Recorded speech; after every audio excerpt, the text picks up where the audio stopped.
Ito yung deposit slip. Pinapakita po namin, ayaw maniwala ng iba. First check ko, 120,000. August 24. Sumunod na Friday po, August 31. Magkano po? 140,500. O magkano na po ako 2 weeks? Magkano na po ako 2 linggo? Bawi. 2 years ko na po yan sa employment pagtatrabahuhan. Di ba? Konting oras lang oh. Oh, ma'am, sir. August 31, September 7. Magkano po? O magkano na ako 3 linggo? Di nyo na makompute, ma'am? Ang hirap na sa math, no? 144,500. Pang 1 month ko rito. Pang 4 na linggo ko, 148,000. Pwede na? O, bibigyan nyo ba ng time? Dapat bigyan natin ng oras, ma'am, oh. Pang 1 month and 1 week ko, 123,000. Masama pa loob nyo, ma'am? O, di ba? O, ma'am, September 21, September 28, medyo sumama loob ko, medyo bumaba. 107,000. Pero ma'am, ang maganda, bumubuelo yung grupo ko. Ma'am, sir, last Friday ko, October 5, 123,000. Anong date po kahapon? Friday kahapon. Ito sa kahapon. 154,000. Pwede na? Pwede na, ma'am. Ito, original checks, ma'am, sir. Hindi ko pa napa-encash. Okay? Ito po, check ito, original. Okay? Sa next Friday, 150,000 na naman ako. Magaling po ba ako? Hindi, ma'am. Crew nga ako sa KFC. Ang magaling po dito, yung sistema. Okay? Imagine niyo 154,000, original checks po ito. Kaya po siya marami, pinasok ko asawa ko, saka anak ko, saka yung isa kong asawa. Joke lang, ma'am, sir. Ang punto ko dito, 154,000. Ang hirap ubusin ito. Imagine niyo. Okay? Ang maganda lang ho dito, dahil sa ganda ng sistema, kumita na po ako ng 1.1 million. Wala ho ba palakpakan dyan? Dahil sa ganda ng negosyo, bumili po ako ng Land Cruiser Prado. Ito po siya. Yan po. Imagine niyo, ma'am, sir, sino naka-Prado ngayon sa Pilipinas? Mga negosyante saka politician na nangungurakot. O dito sa Jingo Juice, naka-Land Cruiser Prado ako. Ma'am, grabe, dinala ko kanina. Walang lubak. Ito po yung susi. Ang maganda ho dito sa susi, pag lumalapit ako, kusang bumubukas yung pinto. Hindi, joke lang po yun. Kailangan mo siyang pindutin, saka buksan. Pero ang punto ko, ma'am, dati, hindi ako makapag-drive ng sasakyan. Ang dinadrive ko dati, map. Yan, inubot tuloy si ma'am. Ma'am, oh, nagdadrive ako dati, map. Alam niyo yung map, ma'am? Panlinis ng sahig. 1 million times kong minap yung sahig ng KFC. Hindi ako yumaman. 4.5 years po ako sa KFC, naipon ko uniform. Nakaipon ka rin na uniform, ma'am. Walang nangyari sa buhay ko dun, ma'am. Dito lang pala sa Jingo Juice ko makukuha at matutupad yung mga pangarap ko. Sabi nga nila, magdidikit sa sumama ka sa payaman. Ano mangyayari sa'yo? Sumama ka sa adik, ma'am. Ano mangyayari sa inyo? Adik ka ba, sir? Hindi naman.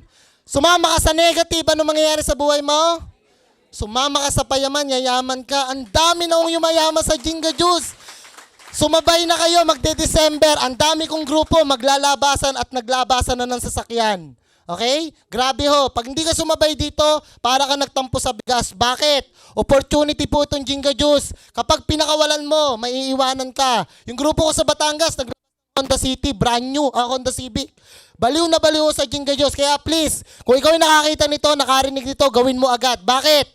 Minsan lang kumatok ang opportunity. Pag pinakawalan mo, baka kunin ng iba. At sayang, ma'am, sir, bibili ka lang ng isang bag. Pagbili mo, dealer ka na. Libre 2 boxes. May gwardiya ka, may TV, may pre-taste, may elevator, may tutulong pa sa inyo. Wala namang ikaw babayaran tubig, kuryente. Walang boss. Mag-i-invite ka lang. Pag sumali, 1,000. Alam nyo po ba ang 1,000 pesos? 3 days na yan ng isang empleyado sa probinsya. Diba? In 30 days, meron kang 30,000. Eh kung 2,000, 2,000 per week is 8,000 per month. Ano ka ba naman? Magdesisyon ka na. Bakit? May 779 ka sa bulsa mo. Lagay mo sa bangko. Lagay mo sa Union Bank. Magkano tutubuin? In 1 year, 79 pesos o 78 pesos lang. Ba't di po tayo mag-isip? Inegosyo mo. Bili mo na cellphone niya. Wala pang camera yan. Dito sa Jingo Juice, nabibili ko yung gusto kong mabili. Bakit? Payaman kami sa Jingo Juice. Okay ho ba yan? Ma'am, nakakabili ako ng Rolex. Hindi ko to niyayabang, ma'am. Imagine niyo yung Rolex ko, kulang-kulang kalahating milyon. Imagine niyo, yung relo ko dati, wall clock eh. May wall clock ba kayo, ma'am? Ganun kalaki yung relo ko. O sa Jinga Juice, grabe ho. Alam nyo po ba yung 7799 mo? Isang cellphone lang yan. Bili mo ng TV rep, gastos. Alam nyo po ba? Yung isang 7799 mo, isang ordinaryong cellphone lang yan, katulad nito. Oh. Isang cellphone lang yan na dual SIM. Baka nga lampas pa 7799 yan eh. Nagawan nga natin ang paraan yung cellphone eh. Loloadan hindi.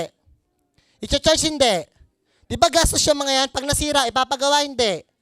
Di ba? Isang gantong cellphone lang yan. At alam nyo po ba? Ang isang 7799 mo, baka isang gantong cellphone lang yan na Nokia na may camera mo. Di ba? Alam nyo po ba ang isang 7799 mo? Baka isang gantong cellphone lang yan na Nokia RT, oh. Alam nyo po ba? Ang isang 7799 mo, may mga cellphone ko, ba't nagkawalaan na? Alam nyo po ba? Ang isang 7799 mo, baka isang ganito lang yan na Nokia, oh. Diba? At alam nyo po ba sa 7799 mo? Baka 5 ganito lang yan, ang Nokia Arte. Ma'am, ang isang 7799 mo, ma'am, baka 5 ganito lang yan. Ang bili ko rito, 40,000. Ang tawag po dito, Lumia 800. Okay? Alam nyo po ba? Ang isang 7799 mo, baka 30 ganito lang yan, ma'am. 30. Bakit, ma'am? Yung cellphone ng upline ko, ni Idol Gary, yung may-ari, kalahating milyon. Ito po yung anak. Ang bili ko rito, 250,000. Wala po bang palakpakan dyan? Cellphone, ma'am, 250,000. Isang kotse na yun eh. Ang tatak nito, ma'am, Vertu. Shangri-La Mall sa Greenbelt mo lang ito mabibili. May sarili po siya secretary sa jewelry. Kaya po siya mahal. Tingnan niyo, dumami contacts ko nung nag-Jinga Juice ako. Ang dami kong cellphone, no? Kaya po ako maraming cellphone. Nagsa-sideline din po ako. Nagbebenta akong cellphone. Gusto mo bumili, sir? Sige na, sir, 2 gives. Nagiging yung punto ko, dati lang akong crew ng KFC. Naka-cellphone ako, 250,000. Naka-Rolex ako ngayon, kalahating milyon. Naka-Land Cruiser ako, pogi na po ba? Pwede na po, ma'am? Di mo, sir, naget nyo? Dito pala sa Jinga Juice, pag nagkakapera ka, gagandang lalaki ka, maliwanag ko ba? Tingnan nyo, bago yung hairstyle ko ngayon, no? Di ba? Kaya please, kung na-interest kayo, mag-desisyon ka. 7799, nakakabago ng buhay yan. Maliwanag po ba? O yun lang po. So last na message na lang po, pag hindi ka nakatulog mamaya pag uwi mo, naiintindihan mo Jinga Juice. Pero pag nakatulog ka, puyat ka lang. Yun lang po. Salamat po nga. Biri mo ha, siya po yung kauna-unahang nagkakotse po, Land Cruiser pa, dito po sa Jinga. 7 weeks pa lang ho tayo. Okay, palakpakan natin si Bong. Galing pang Batangas siya, no? O sana po nainganyo kayo at sana po magtulong-tulong tayo. Pasensya na ho kayo, medyo umaba lang po tayo. Pero everyday po ha, isang 2:30 at isang 7:30 ang paliwanag po dito araw-araw. Okay? At ang maganda dito ha, isingit ko lang po ha, yung chechekehin nyo, in case na may mangyari po sa atin, pwede nyong ipamana, transferable po siya. Kasi darating ang panahon, lalaki ang network mo, in case na maaksidente tayo, yung sweldo mo pwedeng ipamana. Yun ang pinakamaganda ho dito. Magpipilap lang po kayo ng untimely demise para mailipat po ang cheque. Wala pang nangyayari sa inyo, magpilap na po kayo ng untimely demise para ang cheque nyo, pag may nangyari, transferable kung kanino nyo gusto ipangalan. Maliwanag po?